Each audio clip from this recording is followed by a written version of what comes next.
Good morning. Good to see everybody.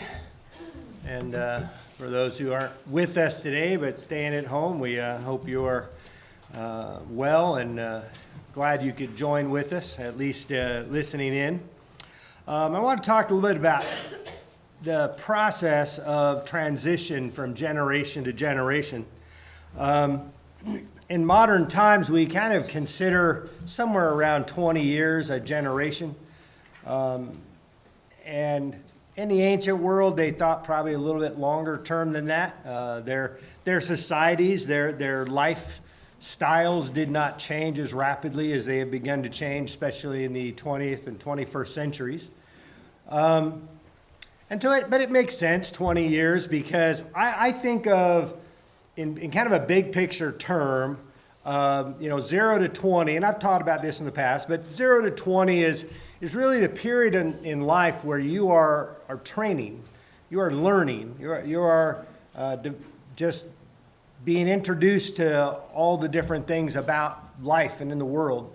And then roughly around 20, you really become an adult. That's actually the age at which God really considered adulthood. He considered those below that to have not had a good understanding of good and evil, as the Old Testament talks about. And should I wait for Frank's phone to stop or what?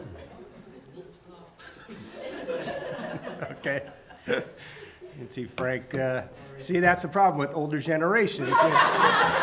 Technology. Like, I don't know how this phone works. But, the idea that from 20 to 40, I think of as more, you're developing really as an adult. You start out, and all of a sudden, especially, kind of popular now to have termed the noun adult into kind of a verb of adulting. And young people, when they first start becoming an adult and becoming responsible for themselves, realize, wow, this isn't as great as I thought it was going to be when I was a little kid being told what to do all the time. And I couldn't wait to I could just make all my own decisions, and then realize you still are told what to do all the time by lots of people. But 20 to 40 is when you're really developing as an adult, and really probably from 20 to 30 is when, at least as, once you've kind of hit the teens, it's probably the span where you really learn the most about yourself. Maybe around 30 is when you really understand yourself better than when you did when you were 20. But I think of that 20 to 40 range is just at that point where you're starting to develop, you're starting to get out there, you're starting to work, you're starting to do adult stuff, starting to raise kids or other things. And then, from 40 to 60 is that age at which, and I've talked about this with a lot of friends who have been in those decades in recent times. It's a really difficult years because very often you're still helping children and or grandchildren, but you're often at the stage where you're going to help your parents too. And so you end up being really what I would call the leaders. And you're the age between 40 and 60 when you're going to basically be called on to be the dominant leaders in whether business, in churches, in lots of different things, because you have experience and knowledge, and you've lived long enough to actually, you've lived long enough to be able to understand most things that you're doing, but you also have the energy to still kind of practice that. And then 60 plus is really more, I think of, that you put a single term on it, it's more the idea of becoming the advisor. You're not going to be nearly as responsible for lots of things, and that's the age at which we realize, especially that, our bodies get older and, we can't. In fact, I was just having a conversation, Rich and I were just a few days ago, and we were talking about, I was talking about skiing, and I said, I realize I'll never be as good a skier as I once was. I can't ever do that again. And that's kind of a new thing. And so somewhere, maybe in the 50s, it hits you that, because up to that point, you're still thinking, well, if I just get worked out and if I start going at it again, I can kind of, but there comes a point in life where you realize I'll never get as good as I once was. No matter how much I work at it, no matter how much I try, I can't make my body not age. And he actually mentioned, he goes, that's kind of a tough moment, isn't it? It's like, well, yeah, you kind of realize, it's like, okay. But that's okay. That's part of life. That's part of the generation to generation process. We were the young people once, and then we become the old people. And, and every generation has a tendency to look at the generations above and behind and complain about them in one fashion or another.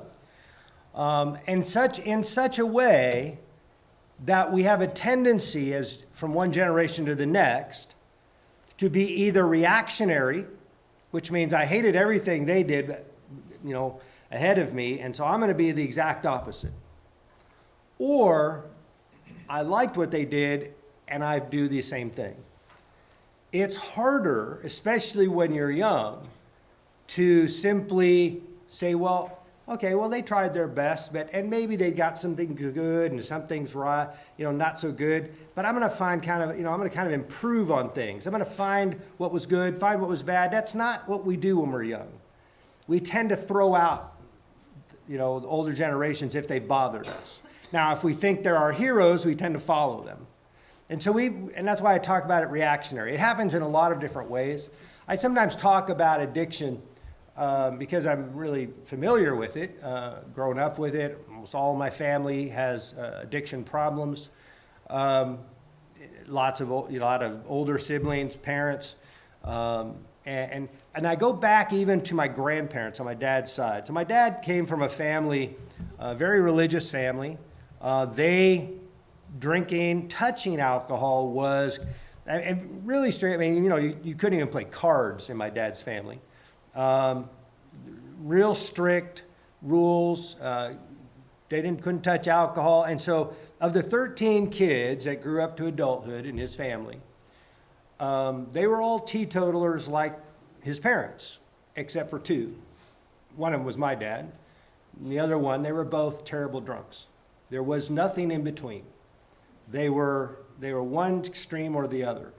And that's common, by the way, in addiction.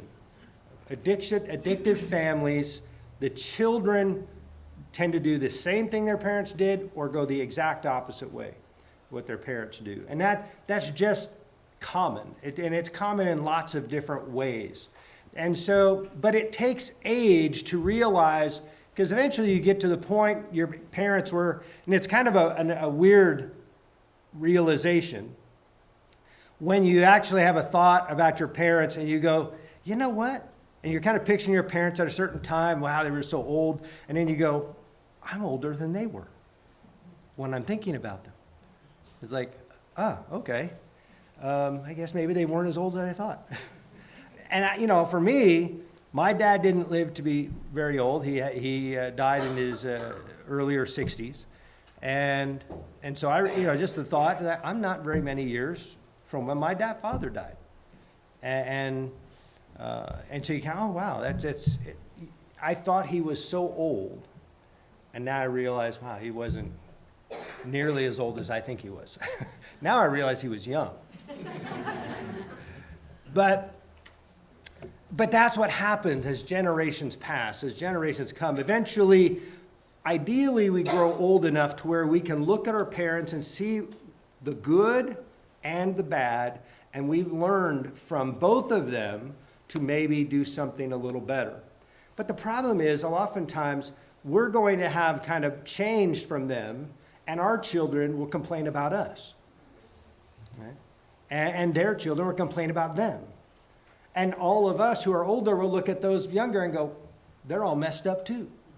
Because from generation to generation, we tend to critique those above and below. And so I want to talk a little bit about a couple of passages especially.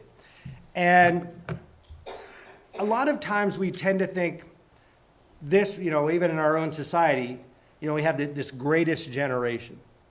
A lot was asked for the people that went to war in World War II, that lived through the Depression, and it's certainly true. The difficulties that they faced in the middle part of the 20th century, there were a lot of difficulties.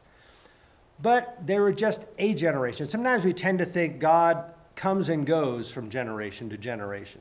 We think, people aren't as godly now as they used to be. Maybe, maybe not.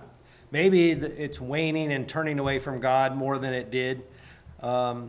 Because a lot of our world might have been religious, that didn't necessarily make them godly. Religion and godliness, you'd like to go hand in hand, but sometimes people practice a lot of religious behavior, but their heart is just not in it. And there's no better example of that than Israel itself. And so I want to look at a couple of passages here to begin. Psalm 145 from 8 through 13. This is actually a psalm of David's who is praising the greatness of God. And I want to focus just on just this little part for a second, though the whole thing works really well. The Lord is gracious and merciful, slow to anger and abounding in steadfast love. The Lord is good to all, and his mercy is over all that he has made. Now, you think about that for just a moment. His mercy is over all that he has made. I don't know if I was a Jew back, and I read that back then, if I would have focused on God's grace and mercy being on primarily Israel because of their special relationship with God, their covenant with God, or with whether they would have understood what he was saying was everything God has made, he is gracious and merciful to. So that's everybody. There's nobody left out of that. And he says, all your works shall give thanks to you, O Lord, and all your saints shall bless you. They shall speak of the glory of your kingdom and tell of your power, to make known to the children of man your mighty deeds and the glorious splendor of your kingdom. Your kingdom is an everlasting kingdom, and your dominion endures throughout all generations. And so it speaks of an everlasting kingdom. It is an undying kingdom. His kingdom has always been here. It will always be here. It hasn't gone away. People think, sometimes people think, where is it? Just like Elijah said, there's nobody that really is being faithful to you, who's not bowed the knee to Baal. And he's like, no, I've got a few thousand. That was a pretty small number, by the way. But Elijah felt like they've all turned away from you. And he says, no, they haven't all turned away from me. But that's because his dominion, or that really refers to the idea of his reign. His ability, he is king, and he is judge. And that will always endure. Nothing will change that. No, there's not a generation, generations come, generations go, and he does talk about generations changing for the worse and for the better. And we'll see some of that, and we're going to look at a couple of passages about to kind of illustrate that. But his dominion and his kingdom is always here. It wasn't just for those who above us who maybe people thought of as better, or those below. It's for all of us.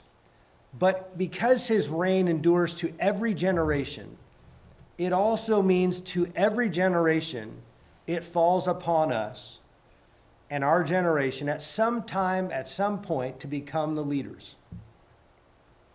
We may not be at that stage in our life yet, but you will be. And sometimes it comes upon you a little quicker than you're prepared for. Another passage that talks about this idea of his kingdom enduring in Daniel chapter 4. And this is actually the words of Nebuchadnezzar. This is actually what he wrote to his kingdom. This comes after Shadrach, Meshach, and Abednego had been cast into the fiery furnace, and they saw the three of them and another one, like the Son of God, standing with them, and then they're all shocked and amazed, and he calls them out, and they come out, and they don't even smell like they've been near a fire. And, Nebuchadnezzar and all those around him were stunned and shocked. And this is what he writes after that to his kingdom. King Nebuchadnezzar, to all peoples, nations, and languages that dwell in all the earth, peace be multiplied to you. It has seemed good to me to show the signs and wonders that the Most High God has done for me. How great are his signs, how mighty his wonders. His kingdom is an everlasting kingdom, and his dominion endures from generation to generation. Nebuchadnezzar said the exact same thing that David wrote. And he basically is telling all of the earth, because he's not writing to Israel, he's writing to everybody. And this is part of the purpose of Israel, and the purpose of their prophets was to reveal to all the earth that God is the God of everyone, and of everything that has been made, and of everything that has been created. And he has reign over all of it. Now, one other passage that kind of talks about in Judges, and we've been going through Judges on Wednesday night, and I'd like to talk a little bit about this, mentioning this passage, because this begins to talk about the idea how one generation after another might not always be the same. Sometimes it might be better, sometimes it might be worse. In this particular case, it's worse. But I want to read about this, and this talks about the death of Joshua. At the end of his life, Joshua had, delivered a number of lessons for them, especially recorded for us in Joshua 23 and 24. And this says, when Joshua dismissed the people of Israel went each to his inheritance to take possession of the land. And the people served the Lord all the days of Joshua and all the days of the elders who outlived Joshua, who had seen all the great work that the Lord had done for Israel. And Joshua, the son of Nun, the servant of the Lord, died at the age of 110. So he tells us that for the entire time that Joshua and the elders of Israel, who were quite a bit younger than Joshua, remember Joshua, only he and Caleb were over 20 that came into the land. And so those who were elders had been substantially younger than him. But for all of their life, they did well. And then it tells us, they buried him within the boundaries of his inheritance in Timnath-Heres, in the hill country of Ephraim, north of the mountain of Gaish. And all that generation also were gathered to their fathers. And there arose another generation after them, who did not know the Lord or the work that he had done for Israel. And we talked a lot about that this last Wednesday. What does it mean by didn't know the Lord? Don't think that means they didn't know the name of the Lord. They didn't know the name of Yahweh. They didn't know Scripture. They didn't know, in fact, some of the judges talk about the things they've been taught. They had been taught about what happened in Egypt. What this really most likely refers to is that what arises is a generation who had not seen those things, who had not witnessed what happened in Egypt, who had not witnessed all of the miracles that happened in the wilderness, in the conquering of Israel. And so a generation arose who just had never experienced any of that. And so they were not familiar with any of those things. Oh, they could read about it in a textbook, and we talked about this a bit Wednesday night. But reading about what happened in the Depression and World War II is not the same thing as living it.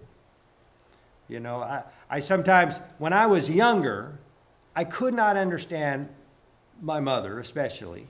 My mother grew up especially poor. I mean, she was really the poor of the poor. And the tough time, sometimes not always having food, didn't always have shoes, didn't always have clothes.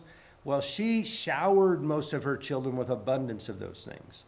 So much that some of us didn't even want all of it. And then even in the pantry, in the food pantries we would have, she'd have so much stuff in there that, cans with it. You'd always go to the very back at some point, find something that had kind of exploded.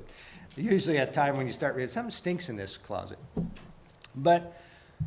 And I never understood that until I really was older and understood the effects that the depression had had on her. There were psychological effects. The experience that she went through in the depression affected her for the rest of her life. And so you and I go through things, and maybe some of you young people having gone through the pandemic the last couple of years. Not that I would compare it completely to that, but you've been kind of changed. Schooling has changed. A lot of rules have changed. I see a lot of young people still seem very comfortable with the masks on, where older people have kind of like, okay, I don't need it, I'm putting it away, and younger people who really have very little need for it, because have so little, danger of being terribly sick, and yet there's a lot of, I guess, emotion drawn up in wearing the mask. They've been forced into it, and now it's kind of become almost a comfort, a blanket. And I don't know what that will do. Maybe it'll have long-term, maybe it won't. But at some point, we all grow up, and we've had some sort of long-term effects from our experiences. And hopefully others will eventually see that and understand that for us. And so it grows up as a generation that hadn't experienced all the powers and the miracles that happened in Egypt or in the conquering of Israel. And they rise up. Now, it doesn't tell us at this point here, but they don't actually follow God very well. They change from Joshua and the elders before, and they begin to follow after the other gods in the land. And they fall into the traps and the snares that are in the world around them. So thinking about this idea of the faith of our fathers, and I was talking about this the other day with somebody, and the truth is, when we're a child, all the way up, and I would say even probably well into our 20s, 30 maybe, if we have been raised and being taught about God, going to church, being taught about religion, being taught what God likes and he doesn't like, those are, by the way, a blessing. But the religion that you're going to practice when you're young is the faith of your fathers. You haven't kind of changed. You basically are following what they did. You're going to do what they told you, which isn't bad. It's a little bit like, think about how your parents gave you they probably taught you about how to eat right, or how you should eat or shouldn't eat, and then, or when you should, how you should get, proper sleep and different things, or maybe they taught you about how to, what you should do for health reasons or things, and then you learned those things. Now, you might have rebelled against it for a while when you get to choose it for yourself, and you kind of went, I'm going to eat all the sugar I want as soon as I get up in the morning. I'm not going to eat my green vegetables. But then after a while, you start realizing, wow, this doesn't feel all that great. And then you kind of revert to what they taught you. Now, the truth is, as you continue to grow and learn, often you will learn more than what they taught you. But very often, all we do is practice what our parents told us. And so the faith of our fathers is really common throughout Israel's history. In a couple of places where they walked like their fathers. In 2 Corinthians chapter 20, in verse 31 to 33, it says, Jehoshaphat reigned over Judah. He was 35 years old when he began to reign. He reigned 25 years in Jerusalem. His father's name was Azubah, the daughter of Shilhi, and he walked in the way of Asa his father and did not turn aside from it, doing what was right in the sight of the Lord. The high places, however, were not taken away. The people had not yet set their hearts upon the God of their fathers. And that last line is, I think, really important. They were walking like their fathers, but their heart had not turned to the God of their fathers. That's a transition that happens in adulthood. Even if you're told what you should or shouldn't do for God, at some point you cannot focus on what your parents thought about God or what your parents thought you should do for God. You have to turn to God himself. And you have to consider what God wants of you, not for you simply to follow your father. And that your heart needs to turn to the God of your father and not just to the religion of your fathers. Now, it's interesting. Jehoshaphat's this whole passage, by the way, is interesting. His father Asa, it says he walked like his father Asa, which was good. But the reality was Asa did a lot of bad stuff. Jehoshaphat, by the way, did do some changes within Israel. He actually did cut down some of the high places. He did take away some of the Asherah poles, so his father didn't do. But Jehoshaphat also made a lot of mistakes. He did turn kind of in heart to God. But then, so he's got a father that is not very good. He's got children that are really, really terrible. One especially, who will kill all of his brothers for power. And so you see this kind of, and it's one of, if you just read this section from Asa, Jehoshaphat to Jehoram, you actually see this kind of back and forth, practicing bad and evil and then trying to do what's right, and then children kind of going back to evil. And you see this back and forth from generation to generation. And another place that talks about the same idea is in 1 Kings. There's a lot of them, by the way, you could go through. And throughout Judges and Kings and Chronicles, you can actually see a lot of this. But in the first 3 verses, Abijah reigned in Judah. It says, in the 18th year of King Jeroboam, the son of Nebat, Abijah began to reign over Judah. He reigned for 3 years in Jerusalem. His mother's name was Maacah, the daughter of Abishalom, and he walked in all the sins that his father did before him. And his heart was not wholly true to the Lord his God, as the heart of David his father. So you see here another one who walked like his father, only he walked in the sins of his father. So one walked in the good things of his father, and the other walked in the evil things of his father. But there are also those examples where the children didn't walk like their father. And that goes both ways. Sometimes they walked better than their fathers, and sometimes they walked worse than their fathers. And one of the examples of that is also recorded for us in Judges 2. 16 and 17, it says, the Lord raised up judges who saved them out of the hand of those who plundered them. Yet they did not listen to their judges, for they whored after other gods and bowed down to them. Is this the next? And I probably wanted more than that, but continue on. It says, they soon turned aside from the way in which their fathers had walked, who had obeyed the commandments of the Lord, and they did not do so. So, it's basically a description of what happens through almost the entire time of the judges. That very often you'd have a generation that would do what's right, and then a generation would come along and they would not. And they would turn away from what their fathers did. And that's just a general tendency for us, right? We have a tendency we want to be different from our fathers, from the generation before us. And sometimes that's good, and sometimes that's bad. That's why we have to ultimately learn to make a distinction between what they did good and what they did bad, so that we can choose the good. Now, here's the transition, and I'm going to go to this next slide. This is ultimately the real transition that is called upon all younger generations. And that is to turn from the faith of our fathers to the faith in our Father. We all need to have faith in our Father in heaven, not our fathers who walked before us. And so this is the transition that at some point in your adulthood, your faith has to become yours, not your father's. And so in 2 Chronicles chapter 17, first 6 verses here. Again, this is Jehoshaphat.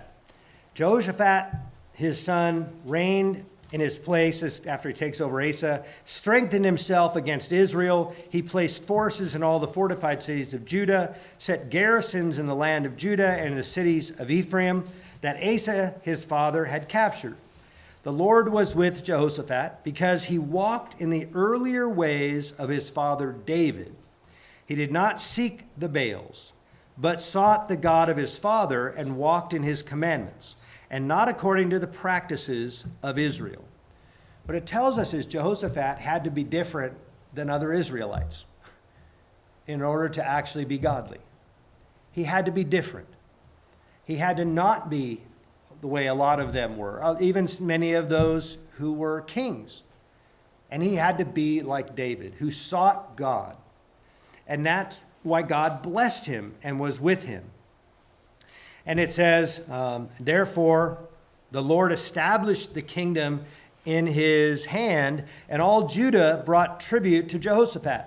And he had great riches and honor. His heart was courageous in the ways of the Lord. And furthermore, he took the high places and the Asherim out of Judah, which most of the kings did not do. They even if they walked in better ways, very often they would not go around the country and remove all of these places of worship to false gods, even though they were commanded to do such. And so you see Jehoshaphat, he walked like his father David, but his heart turned to God. That's the real key for us, is to have our heart turn to God himself and to please him, not just pleasing our parents. In Acts 17, and I think this is going to be the last passage we hit at this morning. Acts 17, 24 through 27. When Paul was talking and preaching in Greece, in Athens, at the Areopagus, it says, the God who made the world and everything in it, being Lord of heaven and earth, does not live in temples made by man, nor is he served by human hands as though he needed anything, since he himself gives to all mankind life and breath and everything. And he made from one man every nation of mankind to live on all the face of the earth, having determined allotted periods and the boundaries of the dwelling place, that they should seek God, and perhaps feel their way toward him and find him. Yet he is actually not far from each one of us. And at that point that Paul's making here, because he hits at this idea, he didn't just want us to serve him and bring him stuff that he needs, because that's in many ways the idea of a lot of temples, right? You have to bring food to the gods. You'd have to do these things for God to be happy with you, as if God needed those things. And he says, God doesn't need these things. What you need is to find God, not practice a bunch of religious stuff. Now, that doesn't mean doing religious things is wrong. In fact, God tells us to do things religiously. But we should do them because God wants them, not because we were just told that you should do this. And so we need to find God. Now, and we're going to, this is kind of the last part of it, and there's a lot of other ones I could have made mention of. We're not going to hit those this morning. But just this idea from generation to generation, for those who are younger, and I've been talking about to the younger people, having God direct our paths, find your footpath, find your path, find your way. Your way when you're young is to obey your parents. As an adult, it really still is to hear and obey your parents as much as you're able. Because there is no cutoff year of obeying your parents. But there is a sense of, if my parents tell me to do something that's against what God wants, then I'm not going to obey my parents in that. Just like I wouldn't for the kings or any other authority. And so we have to grow as an adult and realize I've got to do, and I've got to honor God. I've got to turn to God, not just my parents. And that's the transition that every young adult really has to go through. Now, in many ways, I did a lot of this to kind of introduce something. For a while, the elders have been discussing when is a good time to bring in a younger preacher, that they could help this congregation, the younger people in this congregation, grow and help go and move on. I'll give you a little background. When I first came here 20 years ago this year, I had a whole series of things I wanted to accomplish. I was hoping we could accomplish together. And really all of them have been. The last one of the big things I was hoping to do was be able to transition from me to a younger preacher at some point. And we have decided, the elders have, to bring in a younger preacher next year. Not that I'm leaving, but that to bring in somebody else next year, that's our goal. And so we're going to start looking. We've begun to start calling people and letting people know. We've let the deacons know, though we did ask them to kind of not tell other people. And Rich, by the way, is going to give you a little bit more detail.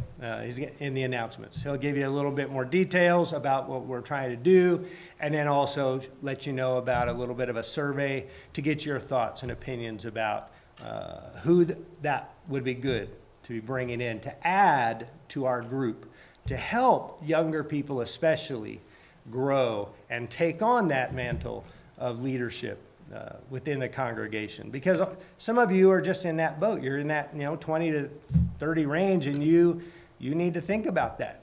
You're going to need to be the leaders at some point. And because and it was kind of demonstrated to us last year, right? I mean, Dave been elder here for quite a number of years, and in just a fairly short period of time, it thought, well, he might pass away. And it was like, that happens.